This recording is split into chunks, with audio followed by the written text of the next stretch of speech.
Today I'm going to talk about just men's meditation.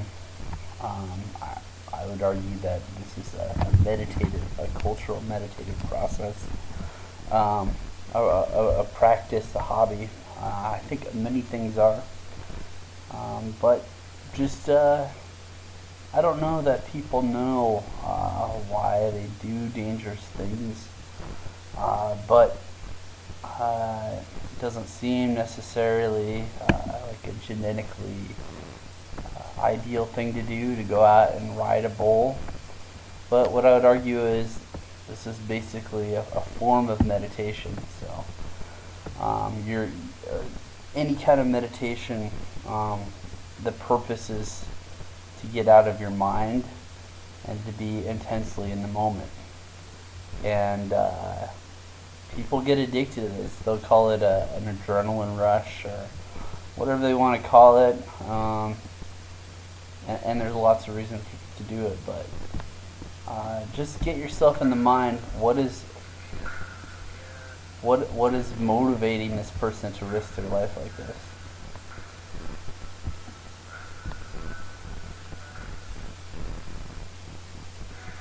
So in this moment, you have no problems. You can't think about time at all. You're very intensely in the moment and just conscious, extremely conscious of your body, conscious of the bowl, right? Because your life depends on it. And that loss of time collapses in moments of danger, right? You get really sharp attention. And that's what in Zen they would call one-pointed meditation. So this is much more flashy than sitting in a room and staring at a dot. But they get to the same states, or they can get to the same state of mind, which is just hyper attention, hyper awareness. And it feels good. It's absolutely addictive, you know.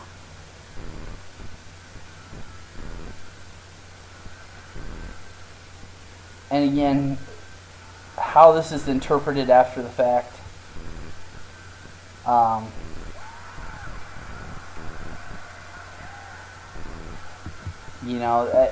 again, generally it's called an adrenaline rush, but you could take adrenaline and take a shot of adrenaline and not feel that same kind of intensity and clarity, just crystal clarity that experience gives you, because again, you're not generating any time, you're not generating any past and future, you're really focused, just extreme attention, and everything seems much more alive when you're on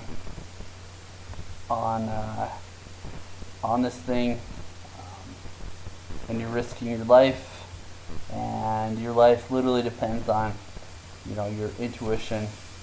I wouldn't say that there's probably just a background surface thought, right? And so it's a practice in mastery of fear. It has reminiscence of cultural practices in the past that men have gone through to get more in touch with their masculinity, get over any kind of inhibiting fears. So in Africa, they would go kill a lion at 14, and just to be in that danger, in that wilderness, and to face your fear. And so there's that element, there's a developmental aspect, but again, on that bull,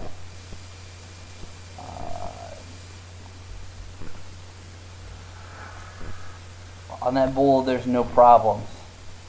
You can take even the most oppressed person in the world and get them in the moment, and where's the depression? Any kind of neurosis, put them in a bowl in that moment, where's the neurosis? So most mental problems, most mental fears come from the generation of time, right? Your mind doesn't have time to worry. He's not worried about his taxes or any kind of relationship or anything. He's just himself and in his intuition. Now, if you can be grounded in that,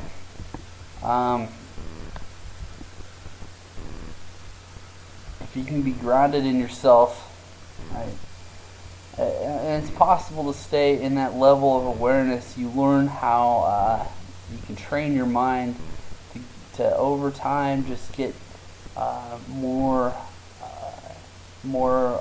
connected with that awareness, and just continue through your life with that kind of intensity.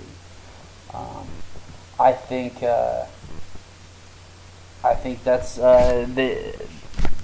they try to bring, even the bull riders that I've known, like they'll spend the rest of their days thinking about their bull ride, and that gives them that heightened intensity and that heightened aliveness.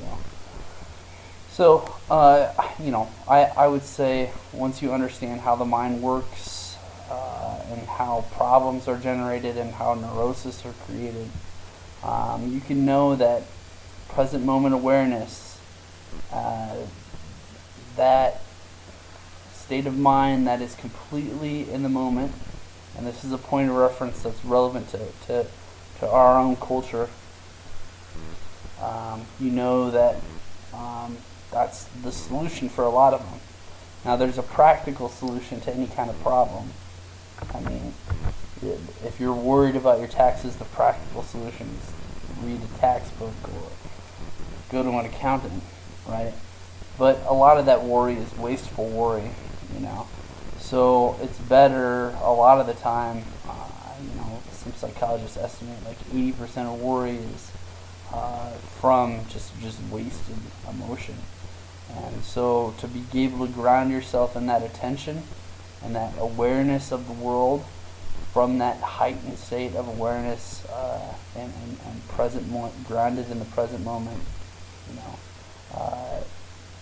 and then to go to your accountant and handle your taxes.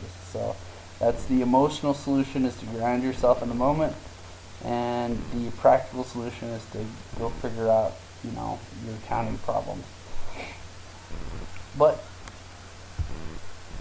that's a common cultural practice. That's a present moment, one-pointed attention. It's called beginner's mind. It's called, but that's a point of reference and a cultural reference that we would understand, and a state of mind we can kind of relate to. You may not be a bull rider, but if you live in Iowa, you've probably seen a rodeo. So that's the male meditation, the Western male's meditation, and just kind of an exploration of that state of mind from a cultural reference point that we'd understand. Thanks for listening.